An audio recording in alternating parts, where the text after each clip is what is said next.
For today's video, papakita ko naman sa inyo yung isa sa mga nilalaroan ko para makapagparami ng token. So, ayan, may kita nyo, yung aso lang yung tinayaan ko at 10 ang tinaya ko. So, hintayin natin kung sinong mauunang makapunta sa finish line. At ayan, nanalo yung aso, kaya may 50 token tayo. So, baba na natin yung 50 token. Sunod ko naman tinayaan ay 6 sa aso at 4 sa wolf. So, 10 token pa din yan. Hintayin lang ulit natin kung sino yung mauuna sa kanilang 5. At ayun, may kita nyo, wolf yung lumabas, kaya may 20 token ako. Dito naman, 15 token yung hinulog ko, 10 sa baboy at 5 sa squirrel. At hintayin lang natin kung sino ulit yung mauuna sa kanila. So ayun na nga, ang nauna sa kanila ay yung baboy, kaya may 80 token tayo. So bababa lang ulit natin yan. Karera yung laro, tapos 5 lang yung pagpipilian. Tapos hanggang 10 token lang yung pwede nyong itaya sa bawat isa. So dito, 10 token yung hinulog ko at tinaya ko lang lahat sa squirrel. So, hintayin natin kung ano yung lalabas at kung sino yung mananalo. Ayan, kung makikita nyo, naunguna ang ating squirrel at ayun, nanalo tayo ng 130 token at ayan, binabalang din ulit natin. Dito naman sa sunod na laro, may 25 token ako at tinayan ko lang ng 10 sa squirrel, 5 sa aso, 5 sa baboy at 5 sa wolf.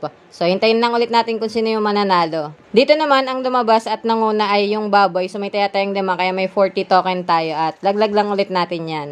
Sa next game naman, baboy at squirrel yung tinayaan ko, kaso lion yung lumabas. At dahil nanalo na nga ako, ay namigay na ako sa mga batang nanonood at nakapalibot sa akin. Yun lang, bye!